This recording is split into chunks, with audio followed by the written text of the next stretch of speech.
Hello everyone, welcome to any code. और इस video में हम जानेंगे कोई भी एक जावा एप्लीकेशन रन कैसे होता है, राइट।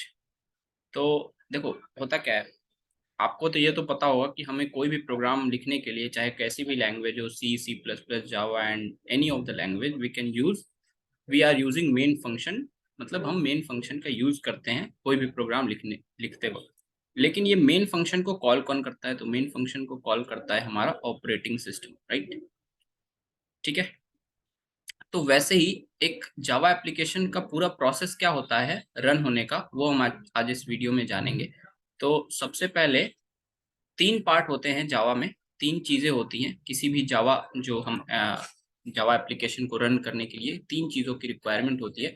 पहला होता है जेडीके, राइट। क्या होता है जेडीके? जेडीके का मतलब होता है Java development kit. And second one is your what? JRM, JRE sorry, Java run environment. ठीक है। और तीसरा होता है हमारा जेवीएम। ठीक है। क्या होता है? जेवीएम। ये तीनों बहुत ही इंपॉर्टेंट कंपोनेंट कह सकते हैं या पार्ट कह सकते हैं किसी भी जावा एप्लीकेशन को रन करने के लिए जो रिक्वायर होते हैं। तो जेडीके क्या होता है? तो JDK basically Java development kit. Kit से आपको समझ में आ रहा है, मतलब ये क्या करता है, कुछ टूल्स हमें प्रोवाइड कराता है। किट एक तरीके से, जैसे आपको क्रिकेट खेलना है तो क्या चाहिए? क्रिकेट का किट चाहिए। आपको बैडमिंटन खेलना है तो बैडमिंटन के टूल्स चाहिए। अगर आपको पढ़ाई करनी है तो उसके टूल्स चाहिए। अगर आपको प्रोग्रामिंग करनी है तो उसके different different software and tools चाहिए। वैसे ही अगर जावा एप्लीकेशन को रन करना है तो उसके कुछ टूल्स होते हैं। उस वो किसके अंदर होते हैं? जावा डेवलपमेंट किट के अंदर। अब वो टूल्स कौन कौन से होते हैं? जैसे फ्रंट टाइम इन्वायरमेंट, जो इंटरप्रेटर होता है वो हो गया, कंपाइलर हो गया। उसके अलावा आपका आर्काइव, जार फाइल्स हो गई, है ना, जावा डॉक्स हो गए। ये सारे जो होते हैं जावा डेवलपमेंट किट के अंदर होते हैं, राइट। जावा डेवलपमेंट किट के अंदर वो सारे होते हैं। बस इनके अंदर वो टूल्स होते हैं जो कि एक जावा एप्लीकेशन को रन करने के लिए चाहिए। अभी रन हुआ नहीं हमारा जावा प्रोग्राम, जैसे हमने कोई प्रोग्राम लिखा हेलो वर्ल्ड, तो हमको जावा डेवलपमेंट किट क्या कर दिया? वो टूल्स प्रोवाइड कर दिया। जेआरई क्या किया? Java run time running environment, JRE जिसको हम कहते हैं, रन टाइम इन्वायरमेंट या रनिंग इन्वायरमेंट इसको कहते हैं। ये क्या करता है? वो हमारे प्रोग्राम को एग्जीक्यूट करता है, राइट। अब हमारा प्रोग्राम एग्जीक्यूट हो रहा है, तो जैसे ही हमारा प्रोग्राम एग्जीक्यूट होता है वो जाता है जेवीएम के पास। ठीक है। अब ये दोनों चीजों को समझना बहुत इंपॉर्टेंट है। इन दोनों में बहुत कंफ्यूजन होता है।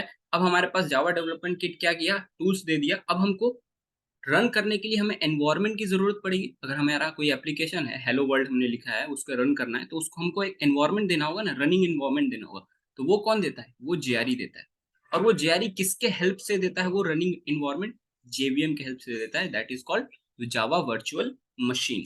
अब ये जावा वर्चुअल मशीन को समझना बहुत इंपॉर्टेंट है। जावा वर्चुअल मशीन क्या होती है? तो जावा वर्चुअल मशीन में इम्प्लीमेंटेशन और स्पेसिफिकेशन, ये दो चीजें होती हैं। ये दोनों चीजें एक वन बाय वन करके हम समझेंगे। पहला होता है इम्प्लीमेंटेशन। इम्प्लीमेंटेशन क्या होता है? It is a program that meets the requirements of JVM specification. ठीक है। तो ये क्या करता है? जेवीएम के अंदर जो स्पेसिफिकेशन होते हैं रन करने के लिए, जो भी स्पेसिफिकेशन चाहिए, उन रिक्वायरमेंट्स को जेवीएम क्या करता है? मीट कराता है। ठीक है। मतलब कुछ स्पेसिफिकेशन चाहिए जो कोई भी जावा प्रोग्राम को रन करने के लिए चाहिए, तो वो उनको, वो कहाँ पे है वो स्पेसिफिकेशन, उनको मैप कराता है जेवीएम। दूसरा, और क्या करता है जेवीएम हमारा?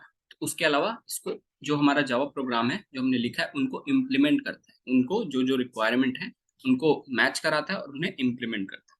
ठीक है। सेकेंड थिंग, सेकेंड थिंग क्या होता है? जब भी जावा प्रोग्राम रन होता है, जैसे मैंने आपको पिछले वीडियो में बताया था कि आप जब भी ऑब्जेक्ट क्रिएट करते हो तो उस क्लास का इंस्टेंस क्रिएट होता है। जब भी आपने ऑब्जेक्ट क्रिएट किया तो क्लास क्या होता है? जिस क्लास में वो प्रोग्राम आपने लिखा है वो इंस्टेंशिएट हो जाता है, राइट। वैसे ही जब भी आप प्रोग्राम एग्जीक्यूट करते हो तो उससे क्या होता है? आपका ये जो जेवीएम होता है ना, ये जो जेवीएम है जावा वर्चुअल मशीन, ये इंस्टेंशिएट हो जाता है। ठीक है। क्यों? क्योंकि इसका जो ऑब्जेक्ट है ऑलरेडी इसके अंदर होता है। जेआरई के अंदर जब जावा रन एनवायरनमेंट जब उसे मिलता है तो उससे क्या होता है? जो जेवीएम होता है वो इंस्टेंशिएट हो जाता है। और जैसे ही वो इंस्टेंशिएट होता है आपका जावा एप्लीकेशन रन कर जाता है। तो फ्लो आपको थोड़ा समझ में आया होगा। जेडीके आपको टूल्स प्रोवाइड किया, ये रनिंग टाइम इन्वायरमेंट दिया, और जेवीएम क्या किया? जेवीएम जब भी आपने रन हुआ, जैसे प्रोग्राम रन हुआ, जैसे ही रन जारी ने इस प्रोग्राम को एग्जीक्यूट किया, तो जेवीएम के पास गया और जेवीएम में जो टूल्स हैं, जो भी रिक्वायरमेंट्स चाहिए रन करने के लिए, उनको मैच किया और हमारा एप्लीकेशन रन हो गया। ये एक बेसिक फ्लो होता है। अगर आपको एक डिटेल वीडियो चाहिए तो मैं आपको एक डिटेल वीडियो भी इसके पे पूरा का पूरा बना दूंगा कि क्या चीजें होती हैं। और जेवीएम के अंदर जो होता है, हमारे डिफरेंट डिफरेंट क्या होते हैं, मेमोरी लोकेशन होता है।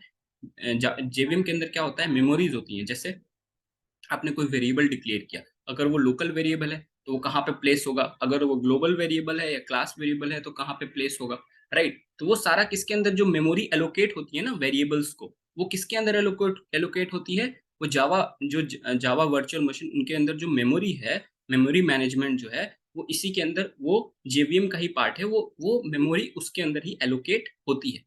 क्यों?